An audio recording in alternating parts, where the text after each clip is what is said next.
primera parte, bueno, segunda parte ya hicimos procesos de tránsito, lesiones por procesos de tránsito. Esta segunda parte es muy importante, vamos a avanzar rapidito. Vamos a tratar de avanzar hoy por agente físico, frío, calor y lesiones por agente eléctrico, un poquito de arma blanca. Bueno, yo creo que sí.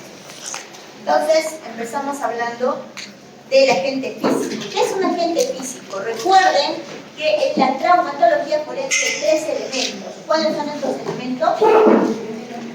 El agente, el mecanismo y la lesión traumática. Entonces, vamos a conocer un agente más. Y obviamente este agente, por diversos mecanismos, va a generar lesiones. Sin embargo, en el caso de los agentes físicos en general, el mecanismo principal es contacto. Solo necesita contacto. Recuerden el objeto contuso: percusión, fricción, tracción, torsión, succión, etc., ¿no? En el caso del agente físico, básicamente es contacto. Ustedes, para lesionarse con fuego directo, solo necesitan tener contacto con el fuego, el líquido caliente, el agua caliente, el hielo, o en el caso de la electricidad, ¿no? Entonces, un agente físico es cualquier factor de la naturaleza que pueda afectar la salud, ¿no?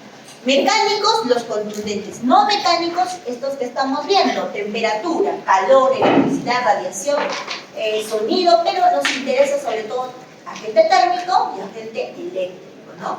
Pueden causar daño en diversos grados. La etiología más frecuente es la accidental. Mientras el agente contuso, la etiología más frecuente es la agresión, la homicida, en otras palabras, porque cuando hablamos de etiología médico-legal, siempre ese término en medicina legal es muy importante.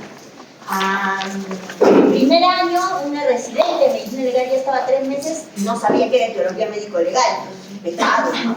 En el curso de medicina legal tenemos que saber qué es la etiología médico-legal.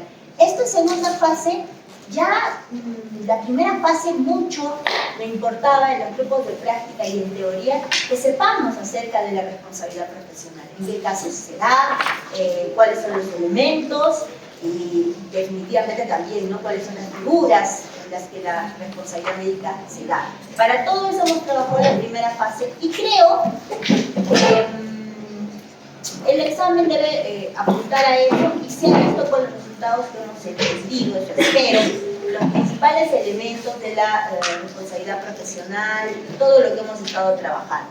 Un poco hemos tratado de traumatología al final, que es contusiones, y ahora vamos a trabajar el resto de elementos.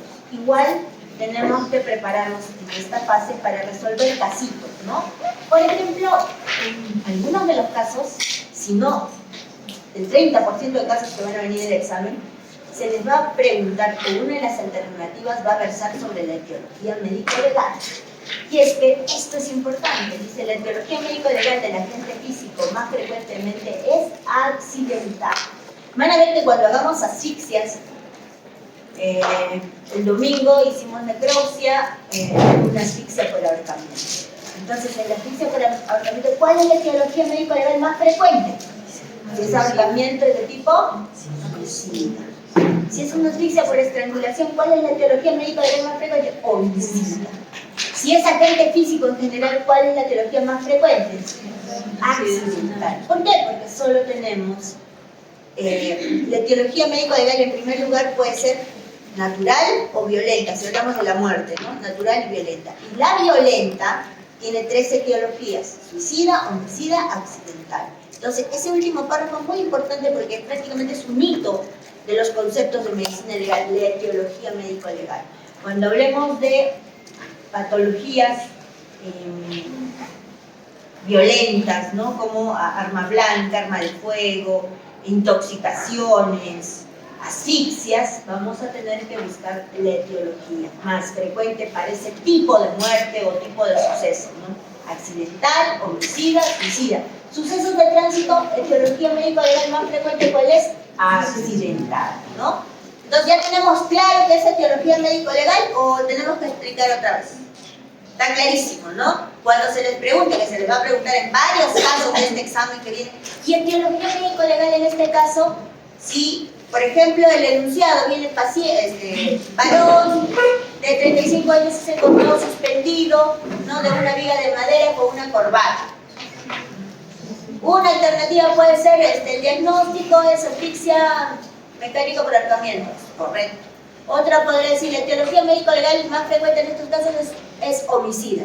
Eso es falso, ¿no? Porque en el ahorcamiento es suicida. Eso recién lo vamos a tratar, pero es un ejemplo de cómo vendría, ¿no? Igual, si estamos hablando de una muerte o lesiones por agente físico, la etiología médico-legal más frecuente es suicida. Falso. ¿Por qué? Porque en agente físico la etiología médico-legal más frecuente es accidental. Bueno, sigamos. Quemaduras térmicas, agentes físicos, calor, electricidad, radiaciones, agentes químicos, sustancias cáusticas, corrosivas, agentes biológicos, insectos, medusas. Para quemaduras térmicas. Formas de quemadura. Quemadura sebítica. ¿Qué es una quemadura sebítica? Es una quemadura que busca maltratar, dañar, causar daño, dolor, sufrimiento. Quemadura simuladora. Es una quemadura que se hace para simular un evento, ¿no? Yo puedo simular una agresión. Me causa una quemadura para implicar a un tercero, ¿no? Simuladora.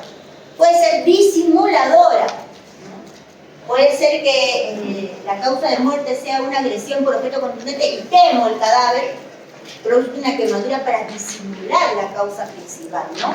Puede ser sebítica, simuladora, disimuladora, puede ser terapéutica. ¿Hay quemaduras terapéuticas? Sí. Hay un especialista en una rama de la cirugía muy renombrado, trabaja en una institución grande, muchos años ya, y denunciado, creo que finalmente lo sentenciaron, me pasó un grave error de la justicia, por una quemadura terapéutica.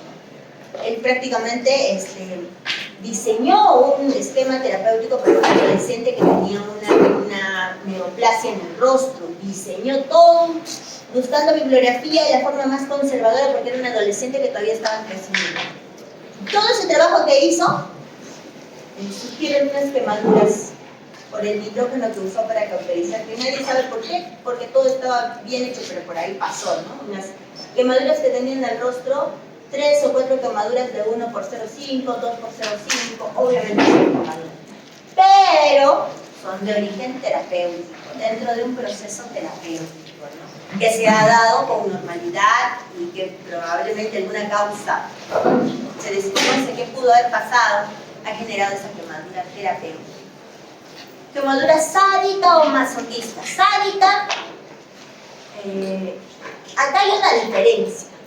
Mientras la quemadura sebítica busca causar daño, pero es por causar daño. En la quemadura sádica yo busco causar sufrimiento, pero ese sufrimiento me causa mi placer. Eso es sadismo, ¿no? En cambio la sebítica es solo por, no me interesa, yo no tengo ninguna, ni me voy a sentir ni bien ni mal, simplemente me va a importar muy poco, maltrato, quemo, ¿no? Pero la sádica ya está inmersa en un proceso psicológico, psiquiátrico del que causa daño, que se siente placer por el dolor, el sufrimiento. Y en la quemadura masoquista es al revés, ¿no? Me quemo para sentir yo placer. Quemadura judicial o religiosa, ¿no? Judicial, algunas referencias de hace muchos años, siglos atrás, de que una de las penas, así como había la pena de la horca, ¿no? La silla eléctrica, también se quemaban. Recuerden, hay algunas películas, ¿no? Quemadura judicial, como una sanción. Y la religiosa es por aplacar los pecados, prácticas religiosas para causar cierto sufrimiento que podría ser un sufrimiento purificador, ¿no? Por alguna falta que uno ha cometido. Entonces, las quemaduras en este caso es una quemadura de tercer grado. Es una quemadura de tercer grado. Acá nos interesa mucho recordar la parte clínica, ¿no? Y recordar también que en las quemaduras vamos a tener dos características importantes: la extensión y la profundidad. Recuerden, de acuerdo a la extensión, existe una regla, ¿no es cierto? ¿Cuál era esa regla?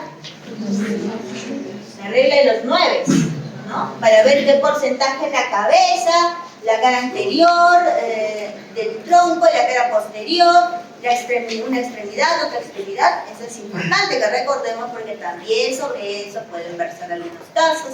Y en cuanto a la profundidad, de primer grado, de segundo grado, de tercer grado. Recuerdo en primer grado eritema, segundo grado criptena, tercer grado escara, ¿no? Y en este caso tenemos un tercer grado. Entonces pueden haber quemaduras, lo más frecuente es que sea accidental, sí, correcto. Pero vamos a lo que no es tan frecuente, pero sí es relevante en la investigación. En los casos homicidas, quemar un cadáver o regiones del cuerpo, el rostro, para desaparecer, para impedir que ese cadáver sea identificado. Eso ocurre con relativa frecuencia en nuestro medio, ¿no? O dificultar la investigación, ¿no? Y poder encontrar las pruebas del delito. En los casos suicidas, las quemaduras son raras, pero ¿qué nos dice una quemadura de tipo suicida?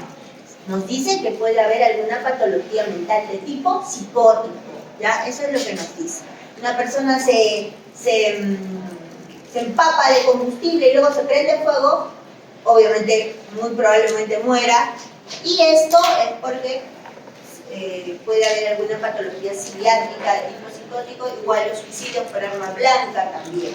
Por arma de fuego no necesita haber un trastorno psiquiátrico, simplemente acceso a ese tipo de armas como las personas que tienen formación castrense, ¿no? Entonces, puede ser que en los casos homicidas el cadáver se queme para disminuir las evidencias. Acá, bueno, tenemos casos. Este caso es un caso reciente, un caso acá nomás, cerquita, meses, será pues un año máximo. Esta es una joven venezolana de 33 años, ¿no? Casada. El autor del crimen es su esposo. Muchos feminicidios tenemos, muchos, no sé qué está pasando, pero hay tantos feminicidios. Las chicas tenemos que ponernos pilas. Sí, el feminicidio es uno de los fenómenos. Yo estudio bastante este fenómeno del feminicidio. Esta es una joven de 33 años, venezolana, su esposo, porque el esposo, con casados, vinieron de Venezuela, estuvieron ya bastantes años acá. Había siempre problemas usuales, ¿no? Económicos, hasta que esta pareja se separa unos 6 meses antes del feminicidio. Ella consigue una nueva pareja, muy jovencito, la nueva pareja de esta chica, y ella saca los ahorros que tenían los dos como casados, ¿no? Un monto, no recuerdo, y compra una moto para su nueva pareja. Entonces el ex esposo estaba muy furioso por esa situación. Y realmente creo que en realidad ese es el fondo del asunto. Y ya planea, porque él lo dijo, ¿no? Ya planea matarla.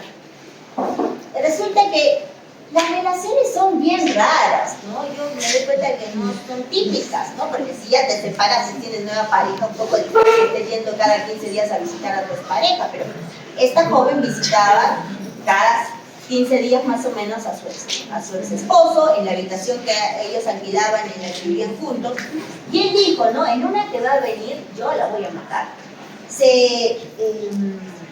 Buscó un envase, más o menos de 5 litros, y con la dueña de la casa, porque él no le quería vender combustible a los hijos, le dijo a la dueña, yo he conseguido una máquina, porque él aparentaba ser muy buena persona, la referencia de todos los vecinos, la dueña de la casa decía, es más tranquilo de los divinos, no se problema, siempre buena gente, se quería tener cuidado.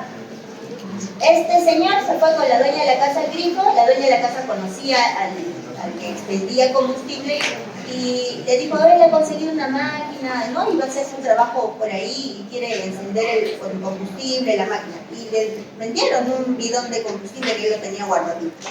Entonces vino la joven y él dijo, ya, la voy a matar, y tenía sus cuchillos preparados. Y él mismo dice, bueno, vino, dijo, no hubo oportunidad. Segunda vez que vino, tenía un poco de duda. A la tercera, después de haber ya planeado matarla, ella le dice, sí, pues tenemos que pagar, habían deudas en común, y sí, estaban conversando del tema, y ella le dice, estoy muy agotada, muy cansada. Y él le dice, pero relájate, ponte boca abajo y te voy a hacer unos masajes. Entonces ella se pone boca abajo y él dice, esta oportunidad no la pierdo, agarra las cuchillas y le clava en la espalda 5 puñaladas así. Y luego ella, obviamente, esta joven pesaba 94 kilos y el esposo 60, creo. Entonces ella inmediatamente se voltea, ¿no? Y él pues pierde control de estar sobre ella y le vuelve a clavar otra vez en la parte anterior o cuatro lesiones punzocortantes, ¿no? Entonces ella grita y le dice, ¿qué haces? ¿Por qué me haces esto? Y él le dice, yo lo digo porque eso me contó el señor, porque mientras trabajaba en la escena 2 horas yo sentada con el feminicida, y yo más, no me lo pasó. Entonces el feminicida me decía, sí, pero que todo es que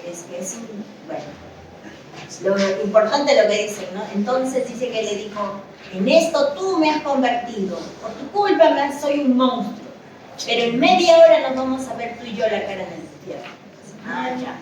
Porque usted tenía planeado eliminarse. Sí, yo tenía ahí en la viga de la habitación y es cierto, había una correa que él había colocado y él se pensaba ahorcar. Entonces ella empezó a gritar y él le echa el combustible que tenía en el bidón y le prende fuego. Y luego él se coloca en la correa que había colocado y se rompe. En eso vienen los vecinos con agua porque ya todo se estaba encendiendo y rompiendo la puerta y lo encuentran en el piso porque él se cayó. Y después de que se rompió esta cuerda, ¿cuánto tiempo después vinieron los vecinos? Habrán venido después de 15 minutos, pero yo ya no salí porque dije, ya seguro que están afuera. Pero usted se quería matar. Sí, yo me quería matar. ¿Y por qué no se abrazó a ella? Porque ella estaba ardiendo, no se podía abrazar. Ay, no, doctora, eso duele. Sí,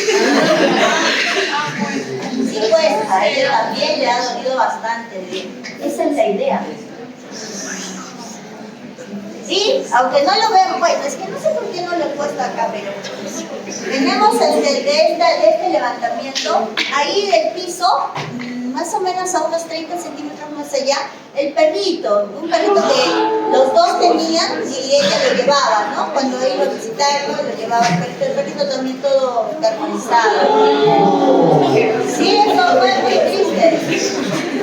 Muy triste. A ver, miren, me hace recordar al Juana. Juana tiene una producción que se llama 100 años a terceros. No soy pensado, pero fue el perrito, disculpa que tenía. Y terrible, terrible. Siempre termina esto con que ella era mala, me engañaba, me mintió, me robó, me hizo quedar mal ante mi familia. Ella era la mala. Y pues, y la pobre joven, pero miren el aspecto de la piel. La piel pierde su elasticidad normal y se rompe, se parte, ¿ven? Esto es típico de la carbonización. Pero esto no solo ocurre en la piel, en las altas temperaturas hacen que el cráneo, primero, en la cavidad craneana se produce una hemorragia subaracnoidea no traumática, sino producto de la alta temperatura. Y también pueden haber fracturas craneales, ¿no? Por separación de las suturas, etcétera, producto del fuego. Entonces, y esa posición, ya ella está adoptando una posición típica del cuerpo carbonizado, que es la posición del boxeador, del esgrimista o del pugilista, ¿no? Porque el cuerpo cuando está carbonizado adopta esta posición. Entonces, acá tenemos algunas cosas muy importantes que mencionar. Primero, esta joven estaba vestida, eso quiere decir que el fuego ha consumido rápidamente los textiles. ¿Se dan cuenta? Toda la ropa de la parte anterior desapareció totalmente. Pareciera que hubiera estado desnuda, ¿no? Pero no, ella ha estado vestida. Incluso levantando el cuerpo, debajo de ella hay todavía ropa indemne, ¿no? O sea, el resto del polo, del pantalón jean, está íntegros debajo del cuerpo. Y miren también el colchón como rápidamente se ha consumido por el fuego. Eso es importante. Ahora, las preguntas surgen en este caso. ¿La mató el fuego? ¿La mató las lesiones por arma blanca? ¿O la mató un elemento y una circunstancia importante en los incendios, que es la intoxicación por monóxido de carbono? Eso es muy importante. Cuando ocurrió todo este fuego, ella ya estaba muerta, estaba viva todavía, ¿cómo nosotros podemos saber ello? nosotros tenemos que apelar a la necropsia, porque en el levantamiento podemos tener una percepción, pero en la necropsia vamos a definir con básicamente 3 elementos. Tomen nota, chicos, tomen nota, noten. Elementos que determinan la vitalidad en el foco del incendio. Elementos que determinan la vitalidad, y lo vamos a ver más adelante, pero yo quiero que noten ahora. Elementos que determinan la vitalidad en el foco del incendio. 3 elementos que tenemos que buscar en esta joven en la necropsia. El primero es la coloración rojo cereza, rojo fucsia, rojo grosella, rojo cereza. Ustedes sí me entienden, ¿no? Un rojo claro, un rojo...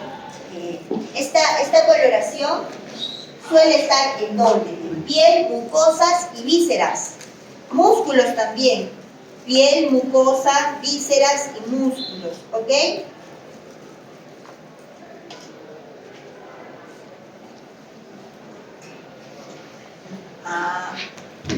Va a morir gente en medicina legal. ¿Qué?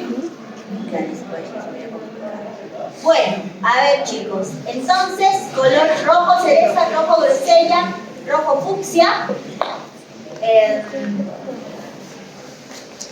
Músculos, mucosa, piel.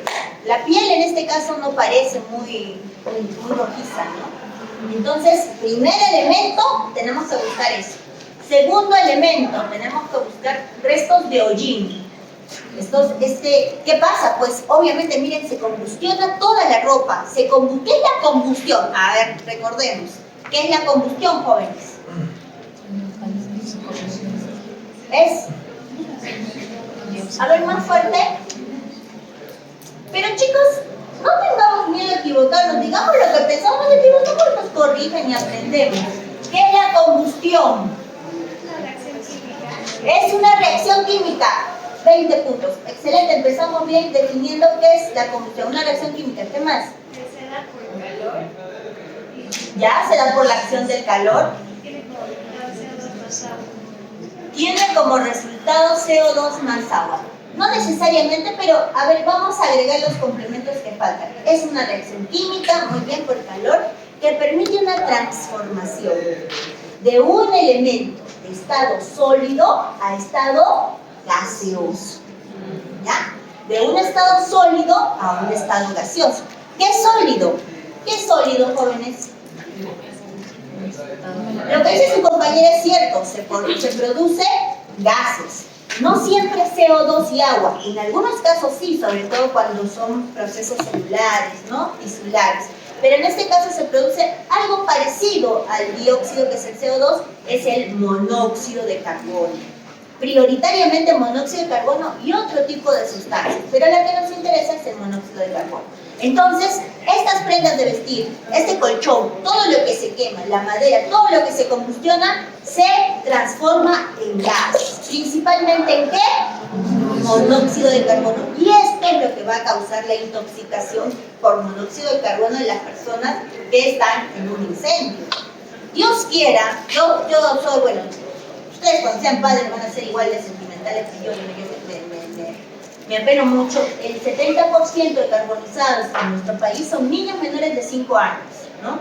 Y es que la mamá vive en un lugar donde, o los papás viven en un lugar donde no hay luz, los dejan con una vela, se van a buscar cargador, como he escuchado un montón de veces, regresan, se incendió la habitación y el bebé adentro carbonizado.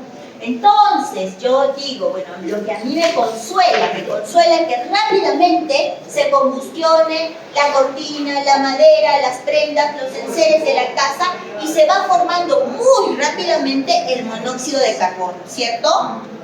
Y este monóxido, porque ustedes, yo no sé para qué les digo, ustedes dominan esto, para el derecho tengo que explicarlo bien porque ellos no saben, pero ustedes saben muy bien.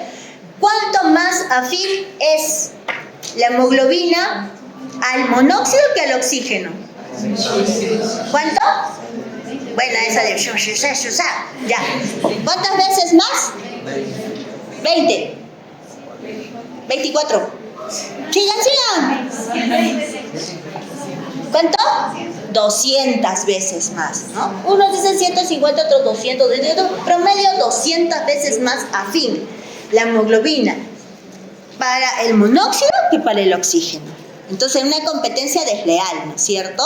¿Y eso qué va a hacer? Que la intoxicación por monóxido se produzca rapidísimo. Esa es mi esperanza, digo yo, que el bebé está llorando, se incendia, se produce el monóxido, el bebé rápidamente entra en sueño, la muerte dulce, ¿no?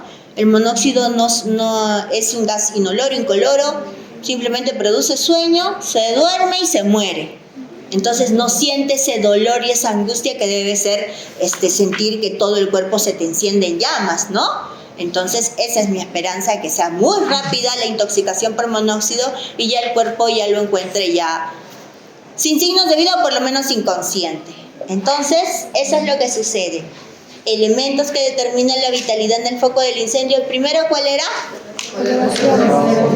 De todo lo que puedas encontrar. Segundo, presencia de hollín, porque ahí va, se produce el monóxido, pero también partículas que no se han terminado de combustionar. ¿Qué quiere decir? Cenizas. Cenizas son todavía partículas sólidas que no se han terminado de combustionar y que van a estar pululando por el medio ambiente y que va a respirar la persona viva, no la muerta. La muerta ya no va a hacer que ingrese el hollín a sus vías respiratorias, pero la persona que está viva en el foco del incendio sí, ¿correcto?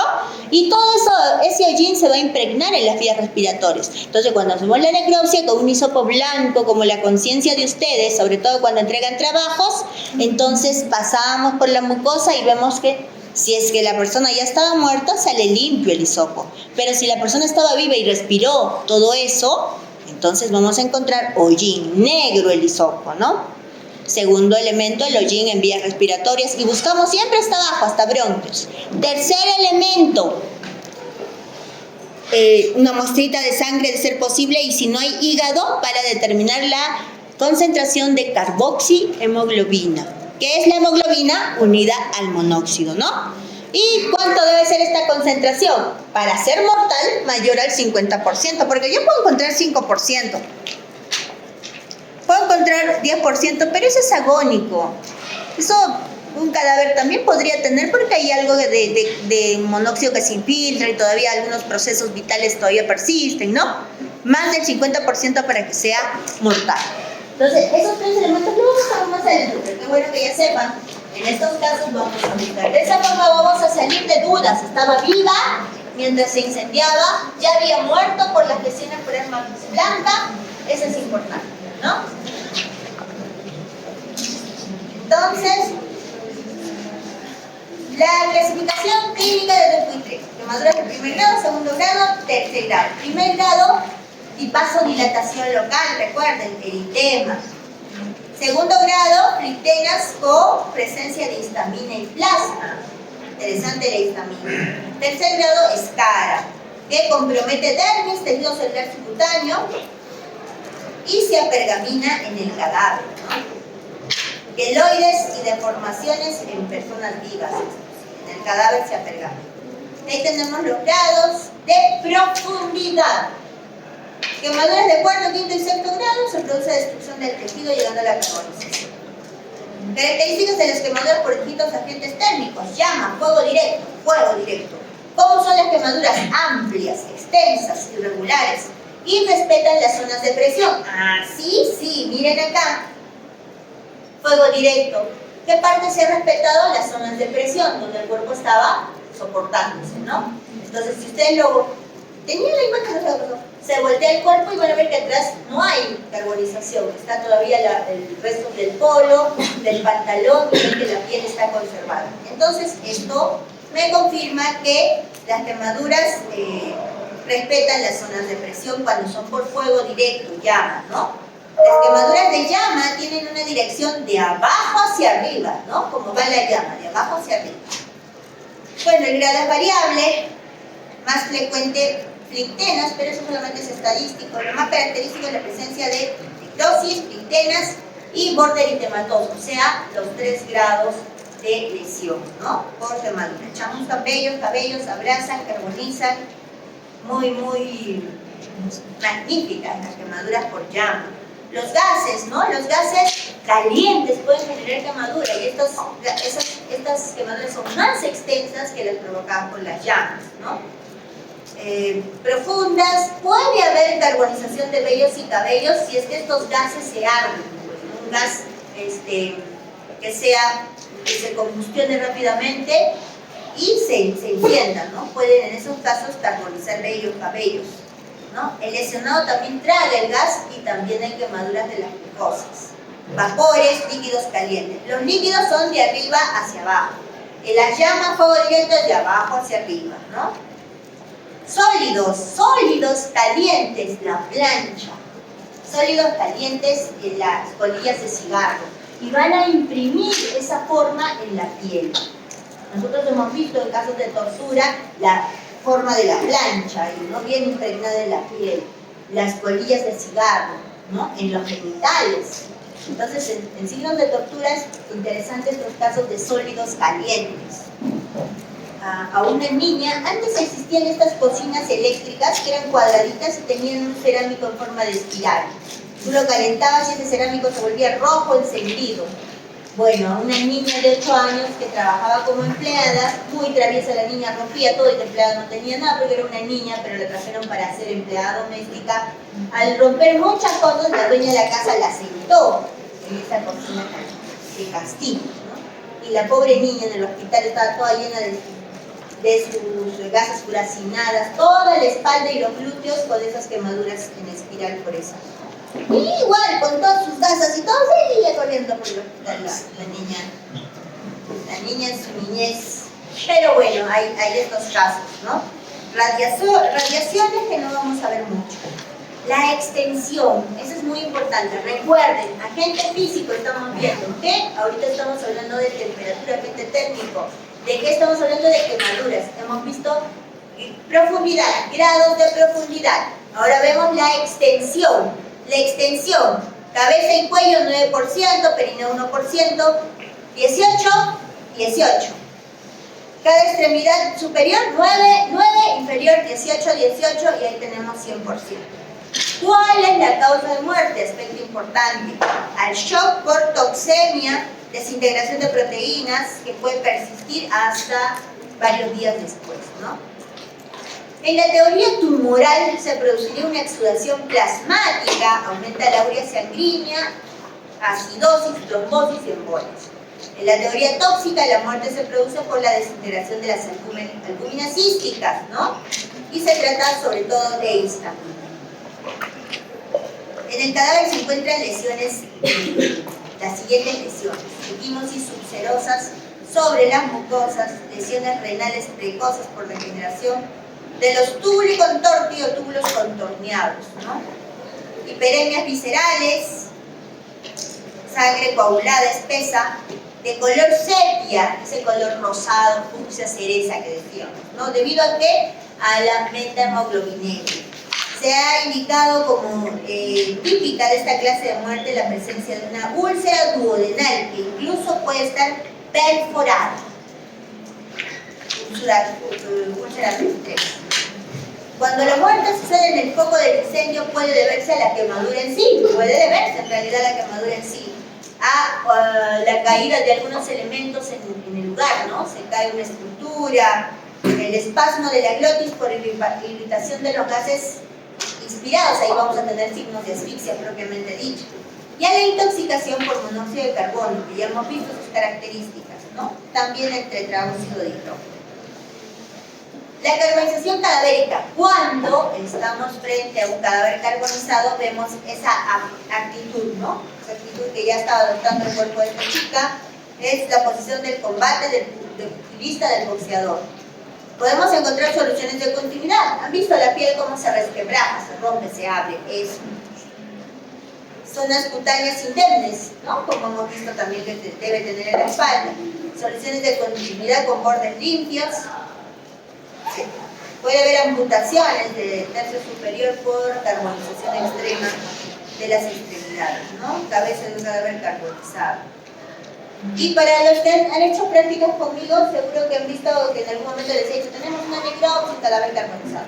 Entonces también es frecuente, no solamente en incendios domésticos o laborales, también en las vías, ¿no? No es raro, la mitad de carbonizados adultos es por accidente de tránsito. Se choca el vehículo, se produce un incendio, ¿no? y totalmente carbonizados, ya solamente quedan fragmentos, a veces la cabeza, en el último caso que vemos la cabeza, un miembro superior derecho, izquierdo, un poco del tronco y una extremidad inferior por allá, ¿no?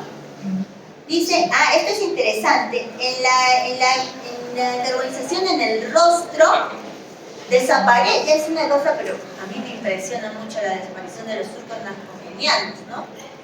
Uno de los surcos que queremos desaparecer. Bueno, la boca queda abierta, los dientes quedan móviles,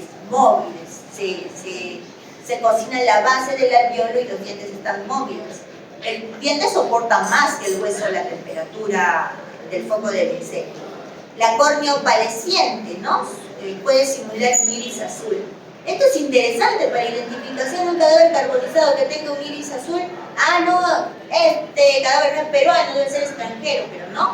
Ya sabemos que un iris de cualquier color, negro, marrón, pardo, verde, puede simular un iris azul por la opalescencia que produce este insecto.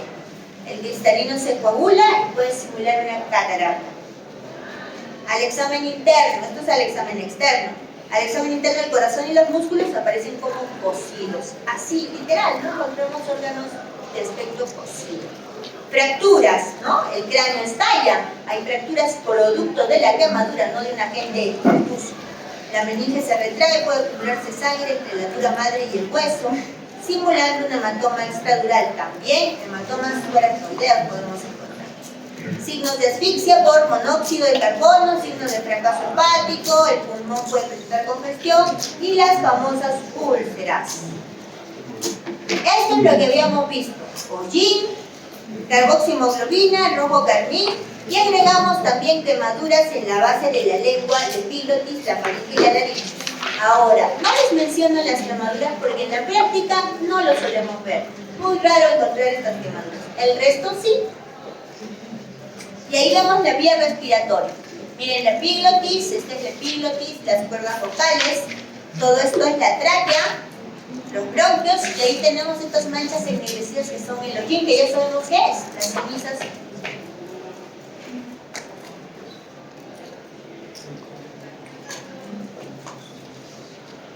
Y ahí sangre coagulada, hígado de aspecto cocido. Adicionalmente es importante establecer la etiología médico-legal. Etiología médico-legal. Eso quiere decir determinar si es suicida, homicida o accidental esta carbonización. El diagnóstico puede ser importante, hay que determinar para ello quemaduras vitales, post-mortem, trictenas, vesículas por putrefacción, estallido del cráneo frente a estallido del cráneo por contusión, acumulación de sangre, hematoma extradural. Golpe de calor ni lo mencionamos, no hemos visto casos. Aquí sí pasamos. Hasta efectos del calor, fuego, líquidos calientes, gases calientes. ¿Preguntas? ¿Algo?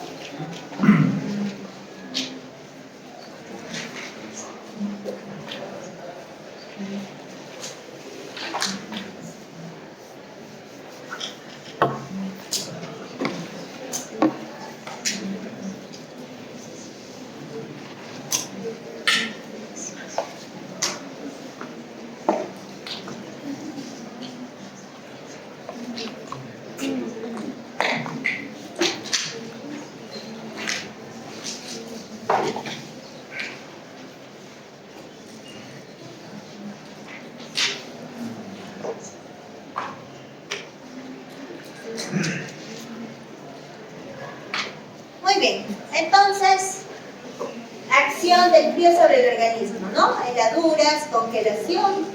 No es tan frecuente como vemos la acción del calor, pero sí hay que reconocer. Es interesante las características. Miren, en primer grado, insensibilidad. Primero palidez, luego rubor. En el segundo grado hay un color rojo violeta con vesículas, muy similar. También se encuentran trictenas, ¿no? Que pueden tener o no líquido sanguinolento. Y en tercer grado ya encontramos gangrena, ¿no? Y es interesante, acá en la de tercer grado también inicialmente no hay sensibilidad, no hay mayor sensibilidad, está bien después. La muerte por frío, Esto sí vemos.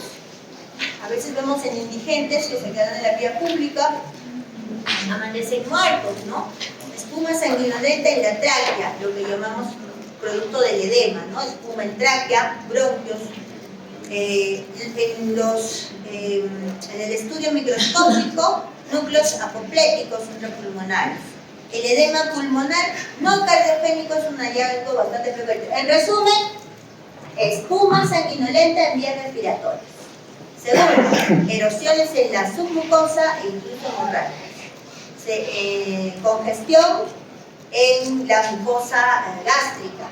Y en el cerebro, palidez a nivel de la corteza cerebral. ¿Qué debemos colocar en un informe pericial? Descripción detallada de las lesiones. Y resalto detallada de las lesiones. Detallada. Localización anatómica. Hicimos la primera clase de anatomía superficie. Fotografía forense, importantísimo. Cuando hacemos una necropsia, ya saben que sin cámara, aunque sea la del celular, no entramos. Pero solo la oficial nomás no se puede tomar fotos de otro celular. Análisis del mecanismo lesional y finalmente la conclusión pericial. Valoración médico-legal, la importancia de un enfoque interdisciplinario. ¿Por qué interdisciplinario acá? Porque muchas veces los cuerpos carbonizados no son identificables. Entonces, no solo participa el médico, participa qué profesionales ven la identificación en el instituto. Odontólogo, forense, ¿qué más? Muy bien, antropólogo forense, ¿qué más? El clínico no mucho, en realidad no participa, pero quien lidera el equipo de identificación es el antropólogo. Aunque le duela a los de ADN, el antropólogo dirige, ni siquiera el médico, es lo correcto que el antropólogo dirija los equipos de identificación. Hacen su examen antropológico y en cadáveres carbonizados muy probablemente no vamos a tener certeza de la muerte, de la identificación, ¿no? Como hemos visto. Entonces, odontólogo, por eso dice, enfoque interdisciplinario. Y el rol del médico legista, que es la administración de justicia, es lo máximo. Bueno, pasamos de agente físico, vamos rápidamente a agente eléctrico. Vamos a ir a avanzar en el agente eléctrico.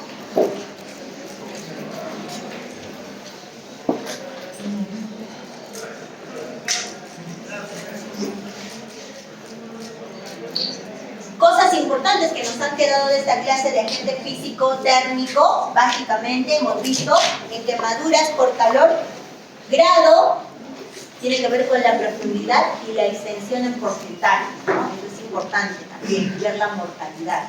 Y hemos visto también determinación de vitalidad del foco del incendio, con las características que ya hemos mencionado. Y hemos visto también algunos cambios que sufre el cadáver producto de la carbonización. También acerca de la muerte por frío, que es importante, el edema pulmonar y las características de las quemaduras por frío que hemos visto. Causas de muerte en cadáveres producto de las quemaduras, eso también. Pasamos a lesiones por agente físico eléctrico. La electrocución.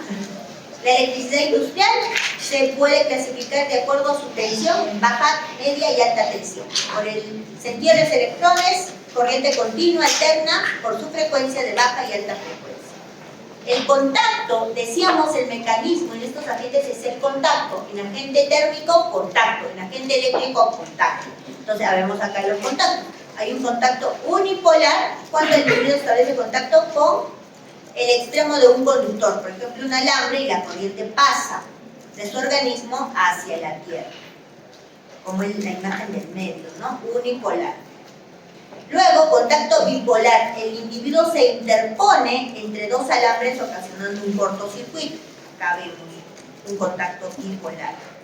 Y el fenómeno del arco voltaico, ese fenómeno está acá en estas dos imágenes, y es cuando la electricidad salta al individuo sin que haya un contacto, ¿no?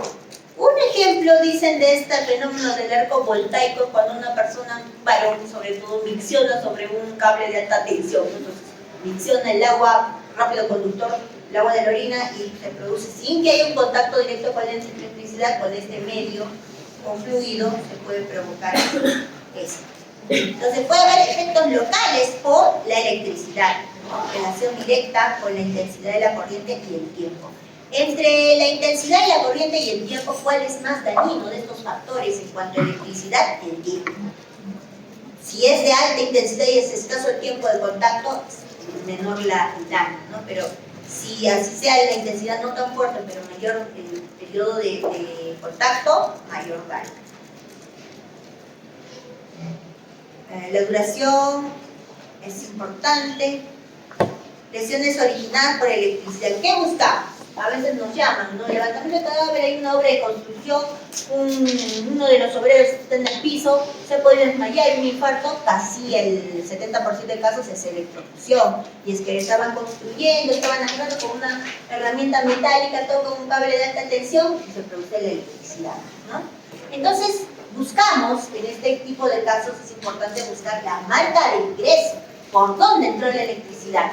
Esta marca se conoce como la marca de Jelinek, ¿no? Y es distinta a la marca de salida. La marca de ingreso es distinta a la marca de salida. Esta marca, como dice en el recuadro azul, sus características, ¿no? Reproduce al objeto conductor causante de la marca, si es que, no siempre, pero puede reproducir, ¿no? La herramienta, ¿no? El mango de la herramienta, pero generalmente es una mancha, una marca circular u ovalada en los pulpejos de los dedos de la mano dominante, porque claro, el contacto casi siempre es en la mano dominante, por ahí suele ingresar la electricidad por la mano dominante. Entonces ingresa por esta marca de Jelinek, que dice que suele ser blanco amarillenta, ¿no? A veces hasta parduzca, casi negruzca en algunas ocasiones, firme, eso quiere decir que es dura, una marca dura, como una costra. Puede estar ensacabotados, puede tener como una especie de hendidura o úlcera, ¿no? Hay ausencia de rubicundez, inflamación, es indolora, no le vamos a ver muchos signos de vitalidad. Si la persona sobrevive, refiere que no hay mucho dolor en la zona. Esta es la marca de Jelinek, ¿no? Es la marca de la mano dominante, que esta es la mano, la mayoría somos diestros, esta es una mano derecha. Puede ser única, puede ser múltiple, en este caso es múltiple. Vean que tenemos acá, como dicen, sacabocado, de bordes amarillentos, sin embargo en el centro negruzco, ¿no? Igual acá también tiene la marca de Jelinek. Eso nos corrobora, es una marca específica, casi patognomónica, diríamos, ¿no? De la muerte por electrocución.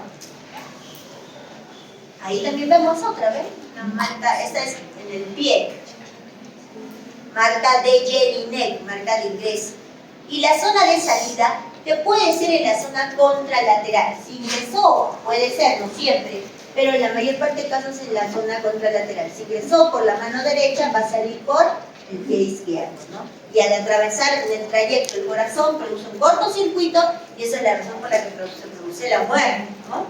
Y la marca de salida, no necesariamente puede ser el pie, puede ser la rodilla izquierda, el muslo izquierdo, como en este caso, y podemos encontrar una marca de salida amplia. La de Jelinek es pequeña, la de salida es amplia. La de Jelinek es dura, costrificada, la de salida es blanda, uno presiona y se deshace la piel. La de Jelinek no tiene signos de flegosis ni inflamación, pálido los bordes. Esta tiene bordes eritematosos, ¿ven? Podemos encontrar signos locales como la marca eléctrica, ya hemos visto características, quemaduras eléctricas que pueden comprometer piel, músculo, vísceras, puede haber metalizaciones también, signos generales como signos faciales. Y acá sí quiero detenerme en esto del electrocutado azul o electrocutado blanco. Estos dos colorcitos en medicina legal también son muy importantes. Aparte del color rojo grosella, rojo carmín que habíamos visto, rojo fucsia, los colores azul y blanco van a ser muy importantes. Porque, si ustedes se dan cuenta, tenemos electrocutados azules y electrocutados blancos. Vamos a ver más adelante en esta fase ahogados azules, ahogados blancos. Y también vamos a ver ahorcados azules y ahorcados blancos. O sea, medios fans de los pitufos, ¿no? Pero vamos a ver a qué se refiere cada uno de ellos. Cuando se dice azul, es anoxia la causa de muerte. Entonces, en estos azules, todos los azules, ahogados azules, electrocutados azules, todos los azules, tienen como mecanismo de muerte la anoxia. ¿Qué quiere decir? Les ha faltado oxígeno y pasan por un proceso que les voy adelantando de asfixia. La asfixia en sí es un proceso eterno, yo lo digo eterno. He tenido, bueno, muchos casos, ¿no?, que sustentar en juicio. Un caso muy sonado de asfixia, lo vamos a ver cuando hagamos asfixias. Pero recuerdo que el posible homicida, él decía, ¿no? No, yo lo que pasa es que me tropecé sobre la víctima con una almohada. Yo de comedido iba a colocarle la almohada, me tropiezo, me caigo con, literal, así lo dijo. Me caí sobre ella con la almohada, me paré y ya estaba muerta. Falso. ¿Por qué? Por eso digo, la asfixia es eterna, para mí es una eternidad. ¿Sabes cuánto tiempo tiene que estar esa persona con la almohada en el rostro de su víctima para causarle la muerte por asfixia, anoxia, y esté azul? Mínimo 7 minutos. En promedio, mejor dicho, 7 minutos. Puede ser 5, puede ser 9. 7 minutos es una eternidad. Yo puedo dictar una clase de asfixias en 7 minutos. Una eternidad. Así es que falso que se tropezó, se cayó, se levantó y ya estaba asfixiada. No, falso. Entonces, eso le pasa al electrocutado azul. Hay una anoxia, hay una falta de oxígeno. Por N razones que en cada caso vamos a ver, ¿correcto? ¿Y qué pasa con los blancos? ¿Cuál será el mecanismo?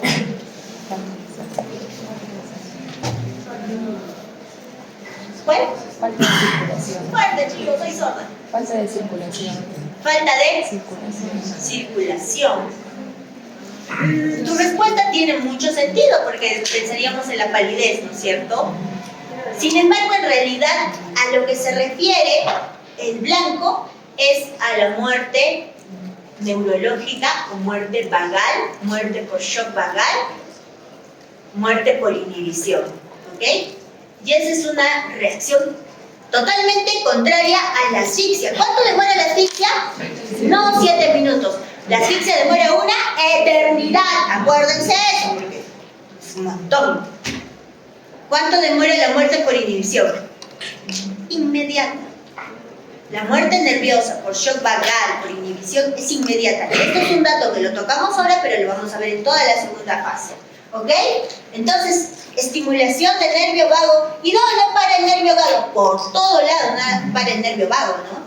Y es que vago no viene de no hacer nada, vago viene de vagar, vagabundear, caminar por todo lado y baja por acá, se va por el cuello, los órganos del tórax, el intestino grueso, delgado, etc. Útero, inervado por nervios vagos. En fin, entonces los electrocutados azules y blancos ya entendemos por qué son azules, ya entendemos por qué son blancos, ¿no? Falso, hongo de espuma.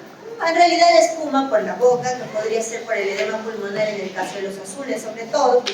Signos cutáneos, signos óseos, ¿por qué? Porque también en la electrocución puede haber, por la descarga eléctrica, contusiones, ¿no? El cuerpo puede ser lanzado. Signos óseos, fracturas, signos viscerales, en pulmones, signos de asfixia, equimosis. Corazón, puede haber dilatación cardíaca, cerebro bajo presión y otras alteraciones. Pero acá nos quedamos bastante con los signos faciales porque nos ayudan a orientarnos al mecanismo.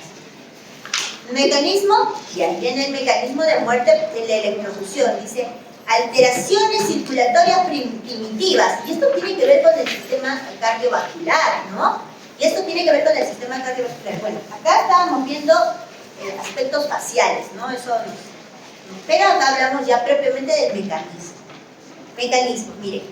Alteraciones circulatorias, acción directa sobre el fascículo de His, sobre el haz de His.